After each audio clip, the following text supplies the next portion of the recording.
Hello everyone, myself Amit Chauhan and I am your social science teacher.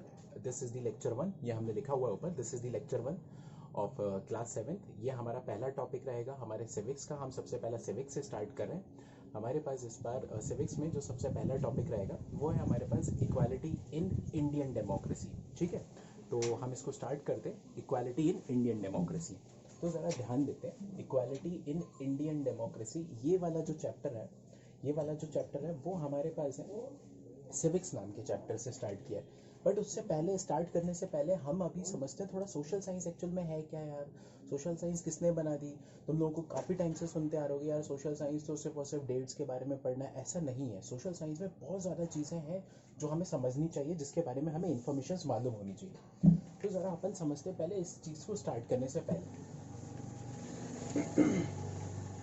तो guys बहुत interesting fact बताता हूँ मैं तुम्हें. जैसे तुमने सुना होगा कि भाई ये जो सोशल साइंस है ना, इससे पहले तुम लोगों ने हो सकता है एक ईवीएस नाम का सब्जेक्ट पढ़ते होगे. बट इस साल जो है ना सोशल साइंस में क्या कहानी है. सोशल साइंस हमारे पास 3 अलग अलग फ्रेम्स में आता है, 3 अलग अलग बाइफर्केशंस में आता है. एक होता है हिस्ट्री, एक होता है हमारे पास ज्योग्राफी और एक होता है हमारे पास सिविक्स. अच्छा, बात बताता हूँ मैं तुम्हें इसमें इंटरेस्टिंग सी एक और कि यार ये जो जैसे तुमने सुना होगा कि फादर ऑफ इंडिया कौन है, नेशन फादर ऑफ नेशन कौन है, हमारे महात्मा गांधी. तो इसी तरीके से हमारे इस हिस्ट्री को बनाने के लिए भी एक फादर है. तो हिस्ट्री को जो जिसने फादर है, फादर ऑफ हिस्ट्री जो है, उनका नाम है हेरोडोटस. उस बंदे का नाम है हेरोडोटस. सिमिलरली ये जो ज्योग्राफी है, इनका भी एक फादर है जिसने ज्योग्राफी की स्टार्टिंग की थी. उनका नाम है एराटोस्थीन्स. बट ये सिविक्स नाम का ये जो चैप्टर है ना, वो बड़ा ही वास्ट है. उसमें बहुत सारे सब्जेक्ट्स आते हैं. जैसे उसमें आता है हमारे पास पॉलिटी आती है, उसमें हमारे पास इकोनॉमी आती है, उसमें हमारे पास बिजनेस स्टडीज आती है, उसमें हमारे पास अकाउंट्स आता है. तो इसीलिए इसका ऐसा कोई फादर नहीं है. बट फिर भी मैं तुम्हें तुम्हारी नॉलेज के लिए बताता हूँ कि पॉलिटी के जो फादर है ना सर, वो एरिस्टोटल है, प्लेटो है, ऐसी चीज़ें. इकोनॉमिक्स है ना, उनका फादर जो है वो एडम स्मिथ है. तो ये पॉइंट टू बी नोटेड. ये चीज़ों के बारे में हमें इन्फॉर्मेशन मालूम होनी चाहिए. अब हम आते हैं हमारे इस वाले चैप्टर पे कि ये जो हिस्ट्री है ना सर, वो भी हमारे पास अलग अलग बाइफर्केशंस में. क्या हिस्ट्री है भाई. एक आती है जिसे बोलते हैं हम, है ना, जिसे बोलते हैं हम एंशिएंट हिस्ट्री. तो अभी जब तुम लास्ट ईयर हो गए ना, तब तुमने एंशिएंट हिस्ट्री के बारे में पढ़ा होगा. अभी तुम आओगे ना एंशिएंट हिस्ट्री के बारे में, तुम इस साल जो है ना वो पढ़ोगे मिडिवल हिस्ट्री. फिर आएगा एक मॉडर्न हिस्ट्री, है ना. तो क्लास 6, 7, 8, 9, 10 में तुम मॉडर्न पढ़ना शुरू कर दोगे. ज्योग्राफी भी हमारे पास 2 आती है. एक आती है फिजिकल ज्योग्राफी, एक आती है ह्यूमन ज्योग्राफी. फिर उसमें भी और बाइफर्केशंस आते हैं. इंडिया की ज्योग्राफी पढ़ रहे हो या वर्ल्ड की ज्योग्राफी पढ़ रहे हो, तो ऐसे बहुत सारे डिविजन्स हैं. तो सिविक्स का भाई, सिविक्स तो हमने बता ही दिया, इतने सारे अलग अलग सब्जेक्ट्स उसमें पढ़ना पड़ता है. तो हम स्टार्ट करते हैं हमारे सबसे फोरमोस्ट टॉपिक जिसे हम कहते हैं इक्वालिटी इन इंडियन डेमोक्रेसी, है ना. इस चैप्टर का नाम है इक्वालिटी इन इंडियन डेमोक्रेसी. तो यार सबसे पहली जो चीज़ है, इक्वालिटी इन इंडियन डेमोक्रेसी नाम की ये जो चीज़ है, इसमें हम स्टार्ट करते हैं. हमारे पास जो सबसे पहला इंपॉर्टेंट वर्ड आ रहा है, इसका नाम है इक्वालिटी. तो सर जैसे ही हम इक्वालिटी की बात सुनते हैं तो सबसे पहले हमारे दिमाग में कौन सी बात आती है. एक ही वर्ड हमने सुना हो, ये वाला इक्वल्स वाला साइन. बट याद रखो, ये साइन कहाँ यूज़ करते हैं हम. इसे यूज़ करते हैं हम मैथ्स में. तो यार इस इक्वालिटी का और इस मैथ्स का कोई रिलेशन बन सकता है. अगर जब तुम्हारी मेंटल लेवल बहुत ऊपर पहुंच जाएगा ना, तब तुम सीखोगे कि हाँ सर, इस वर्ल्ड में हर एक चीज़ इक्वल होनी बहुत ज़्यादा ज़रूरी है. खैर अभी तो हम बहुत छोटे हैं, तो हम ज़रा समझते हैं अभी इस इक्वालिटी को. अगर मुझे एक वर्ड में, एक लाइन में, एक वर्ड में डिफाइन करना हो, तो मैं उसे कैसे डिफाइन करूँगा. तो सर इसे हम डिफाइन करेंगे द स्टेट ऑफ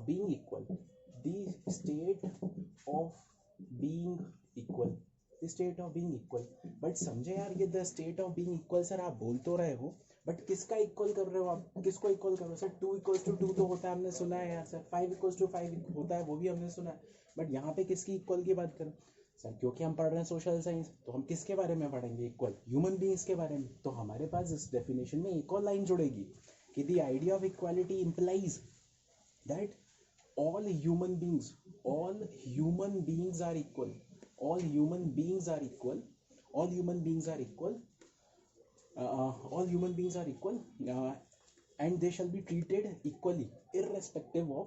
देखना ये वर्ड जो हम लिख रहे हैं ना, ये बड़े इंपॉर्टेंट है. ये हमें हमारे आंसर्स में दिखने चाहिए. all human beings shall be treated equally irrespective of their race, religion, race, religion, caste, sex मतलब gender, race, religion, caste, sex, place of birth, है ना। इस चीज़ से लेके हम सारे के सारे ह्यूमन बींग्स को, है ना, इक्वालिटी होनी चाहिए। अब सर आपने ये जो इतने टफ टफ से वर्ड बोल दिए, race, religion, caste, sex, place of birth, इन सबको सब मैं याद कैसे करूँ? तो बहुत ज़्यादा टफ हो जाएगा सर। ये लो मेरी तरफ से याद करने का बहुत छोटी सी trick. All human beings are treated equally respective of, एक छोटी सी बात याद रख लो, RRCSP। लो भाई पूरा का पूरा याद हो गया। इससे होता है रेस, उससे होता है रिलीजन, उससे होता है कास्ट, उससे होता है सेक्स, उससे होता है प्लेस ऑफ बर्थ। अब जरा ध्यान देते हैं इन वर्ड्स में, इन वर्ड्स की क्या कहानी है। ये रेस, यहाँ पे हम कौन से वाली रेस की बात कर रहे हैं? ये वो वाली रेस नहीं जो तुम स्कूल में दौड़ लगा रहे हो आपस में, कि भाई तुमने मुंह में रख ली एक स्पून, उसके ऊपर रख लिया एक लेमन और दौड़ लगा रहे हो और तुम्हें मिल गया गोल्ड मेडल। ये वो वाली रेस नहीं है। यहाँ पे हम कौन से वाले रेस की बात करें? ऐसे वाली रेस में हमारी क्लास की एक स्टूडेंट है, वो हमेशा फर्स्ट आती है, वो वहाँ पे फर्स्ट आती है, तो भाई सोशल में भी फर्स्ट आ रही है। तो इसका कोई लॉजिक बना? बिल्कुल कोई लॉजिक नहीं बना। तो सेम भाई यहाँ पे वो वाली जो रेस है ना और सोशल वाली जो रेस है, उसका कोई लॉजिक नहीं बनता है। तो हम देखते हैं सर इस वाली रेस में कौन सी बात होती है। इस वाली रेस में बात कर रहे हैं हम, जैसे हम कहाँ के, एशिया के, तो हम कैसे हो गए? एशियंस। कुछ जो अफ्रीका के होते हैं तो उन्हें क्या बोलते हैं अपन? अफ्रीकन्स।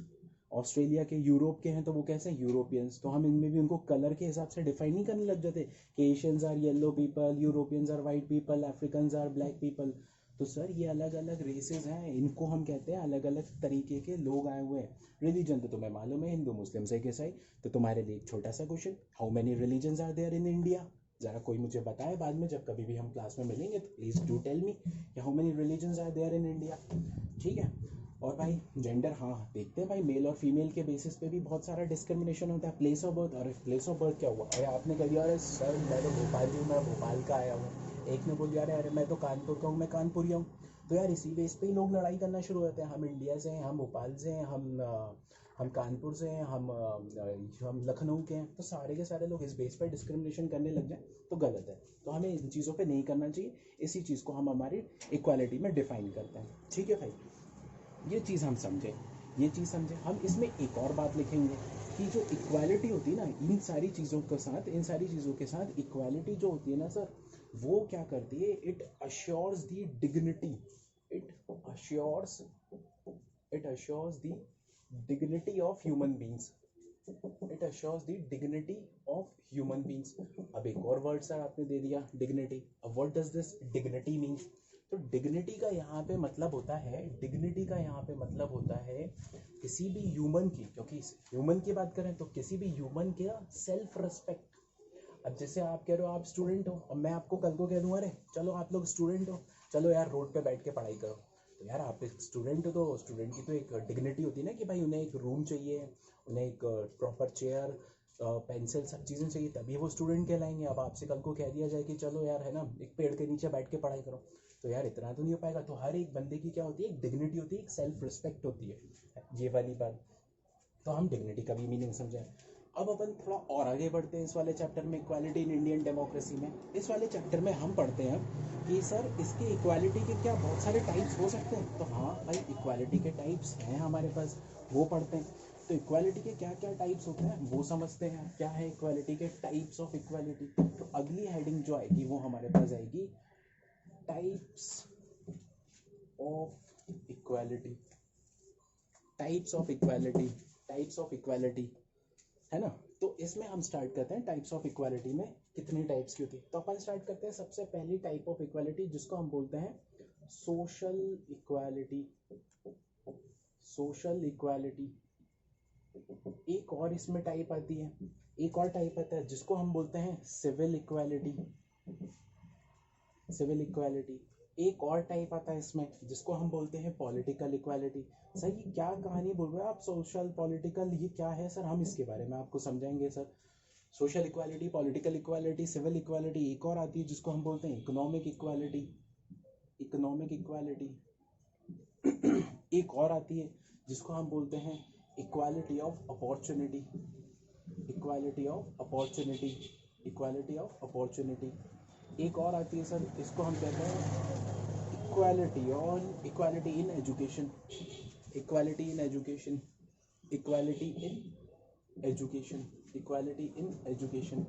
तो यार इस तरीके से हमारे पास कितने टाइप्स की इक्वालिटी होगी? हमारे पास होगी सर ये करीब करीब 6 टाइप्स की इक्वालिटी। अब अपन इन सबको एक एक करके पढ़ते हैं। सर आपने ये जो क्या क्या इतनी लंबी लंबी बातें दे दी ना, हमारे सर से ऊपर जा रही है, ज़रा हम इसको अपने सर के अंदर डालते हैं।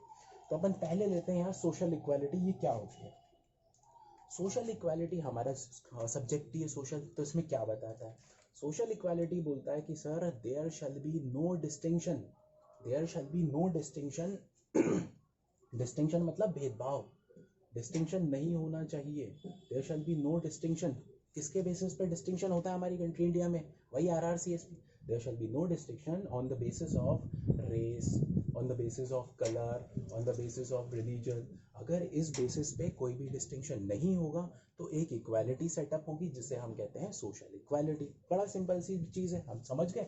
तो इसे कैसे हम याद करेंगे? There shall be no distinction on the basis of caste, creed, colour, race, religion, इनके बेसिस पे कोई भी डिस्टिंक्शन नहीं होना चाहिए।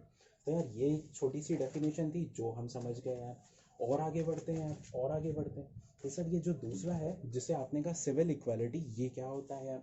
सिविल इक्वालिटी का मतलब होता है कि यार हमारी कंट्री इंडिया में हमारी कंट्री इंडिया में everyone has got the right, everyone has got the right.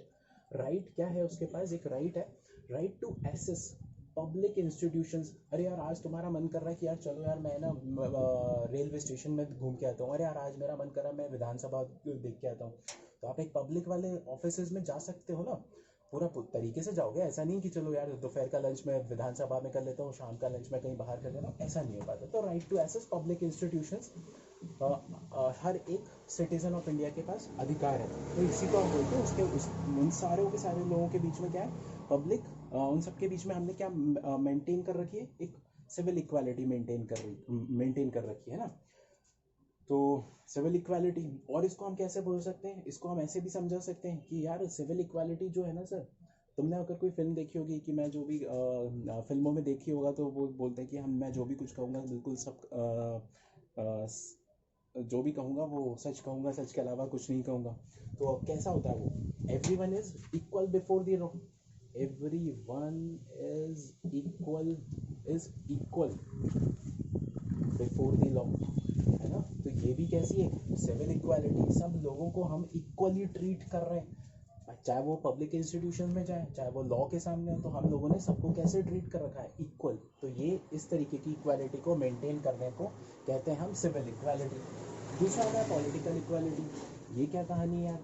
क्या जब आप कभी 18 से ऊपर हो जाओगे, या आपके घर में अगर आपके फादर मदर हैं तो वो बिल्कुल जाते होंगे वोट करने के लिए, तो हमें क्या मिल रखा है? Right to vote, right to vote. But right to vote किसको मिल रखा है? इंडियन सिटीजन्स को। तो राइट टू वोट मिल रखा है, तो इस तरीके और जो अगर तुम ज़्यादा और बड़े हो जाओगे तो कल को तुम पार्टीज़ बना लोगे, पॉलिटिकल पार्टीज़ बना लोगे। तो यार इस तरीके से आपके पास क्या है? एक पॉलिटिकल इक्वालिटी है। हम लोगों ने पूरी कंट्री इंडिया में सब लोगों को क्या कर रखा है? राइट टू वोट दिखा है, right to form any organization. तो कल को तुम सारे के सारे स्टूडेंट्स इकट्ठे हो जाओ और बोलो हम स्टूडेंट्स यूनियन बना रहे हो, हमारी मांगे पूरी करो, हालांकि तुम्हारी कोई मांग ही नहीं है। तो तुम क्या कर रहे हो? Right to organization, right to vote. इस तरीके की इक्वालिटी को लाने के लिए हम कहते हैं पॉलिटिकल इक्वालिटी। तो किसी भी एक डेमोक्रेटिक कंट्री में ये सारी की सारी इक्वालिटीज़ हमें बड़ी आसानी से अचीव कर सकते हैं, हम बड़ी आसानी से मेंटेन कर सकते हो। बट ये वाली जो इक्वालिटी है जिसे आप कहते हो इकोनॉमिक इक्वालिटी, ये बड़ी हार्ड है अचीव करने में। इकोनॉमी का मतलब ही जब भी कहीं आता है तो उसका मतलब हो जाता है पैसा। मतलब इकोनॉमी का मतलब होता है अर्थव्यवस्था, वह हिंदी में उसको बोलते हैं, हाँ हिंदी में हम उसे बोलते हैं अर्थव्यवस्था। तो ये इकोनॉमिक इक्वालिटी का मतलब क्या है? इसका मतलब होता है, इकोनॉमिक इक्वालिटी का मतलब होता है कि अगर फॉर एग्जांपल लेते हैं, हम इसको एग्जांपल से समझते हैं। अगर एक मेल है और एक फीमेल है, ये दोनों एक घंटे का काम कर रहे हैं। एक दिन में मेल को मिल रहे हैं 1000 रुपीज़ एक दिन के, और फीमेल को मिल रहा है 500। तो आपने देखा काम दोनों सेम कर रहे हैं, सेम जगह काम कर रहे हैं, दोनों का बिल्कुल वर्किंग टाइम सेम है, काम भी सेम है, but still female is getting less one money. तो ये क्या है? ये differences in the income, differences in the wages, differences in the salary. तो इस तरीके की इक्वालिटी, इस तरीके का जो डिफरेंस क्रिएट हो रहा है डेमोक्रेसी में, डेमोक्रेटिक कंट्रीज में, उसे हम बोलना शुरू करते हैं इकोनॉमिक इनइक्वालिटी, और इसे हमें मिटाना है। तो इसे जब हम मिटा देंगे तो उसे हम बोलेंगे इकोनॉमिक इक्वालिटी। ठीक है, अब हम बढ़ते हैं थोड़ा और आगे वाले चैप्टर्स, और बस लास्ट के 2 और बचे। इसको अपन कहते हैं इक्वालिटी ऑफ अपॉर्चुनिटी। ये क्या कहानी है भाई? हमारी कंट्री इंडिया में तुमने सुना होगा कि एक जो चाय बेचने वाला था वो आज हमारी कंट्री इंडिया का प्राइम मिनिस्टर बना हुआ है। तो ये क्या है भाई, anyone is capable to reach the top most position in the country. Top most position पे आप पहुंच सकते हो ना। अब ऐसा नहीं है कि यार कल को या हमारी क्लास का एक बहुत बड़ा बच्चा है वो बोले साहब मेरे को तो है ना आज बनना है प्राइम मिनिस्टर, ऐसे नहीं हो पाएगा यार। तो टॉप मोस्ट पोजीशन पे आप कब बनोगे, जब आपके अंदर वो टैलेंट हो, जब आपके अंदर वो कैलिबर हो, जब आपने उतनी पढ़ाई करी हो। कल को आप बोलो कि सर मुझे आईएएस बनना है, आईपीएस बनना है, तो कैसे बनोगे? आपके अंदर वो कैलिबर होना चाहिए, आपके अंदर वो टैलेंट होना चाहिए, आपने एग्जाम क्लियर की होना चाहिए, तब जाके आप वो टॉप मोस्ट पोजीशन पे पहुंच जाओगे। तो क्या है, इक्वालिटी ऑफ अपॉर्चुनिटी है। हर कोई कहीं पे भी पहुंच सकता है इंडिया में, बशर्ते उसके पास वो टैलेंट हो, है ना। पब्लिक मैटर्स के एम्प्लॉयमेंट में हाँ हाँ गवर्नमेंट ने ये ज़रूर कर रखा है कि यार जो बेचारे एससीज हैं, एसटीज हैं, ओबीसीज हैं, उन लोगों को हमने रिजर्वेशन दे रखा है। तो ये है equality of opportunity. Last topic पढ़ते हैं, equality in education. Equality in education वो क्या है? तो भाई हमारी कंट्री इंडिया में एवरीवन हम कह रहे हैं सभी लोगों को, everyone should be provided the opportunity of education.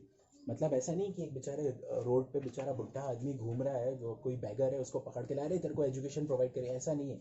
यहाँ लॉज ने बोला है कि 6 to 14 ईयर्स के बीच में जितने भी बच्चे हैं, 6 to 14 ईयर्स के बीच में जितने भी बच्चे, उन्हें हम क्या देंगे, उन्हें हम देंगे free and compulsory education provide करेंगे। तो इस तरीके से आप देखोगे एक लॉ बनता है जिसको हम कहते हैं राइट टू एजुकेशन।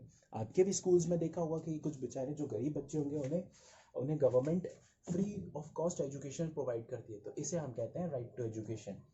तो गाइज ये हमारा लेक्चर 1 था। अभी हम है ना इसको यहीं पे ख़त्म करते हैं, फिर एक और हम लेक्चर आएगा उसमें हम इसके आगे कंटिन्यू करेंगे। तब तक के लिए डू रिवाइज।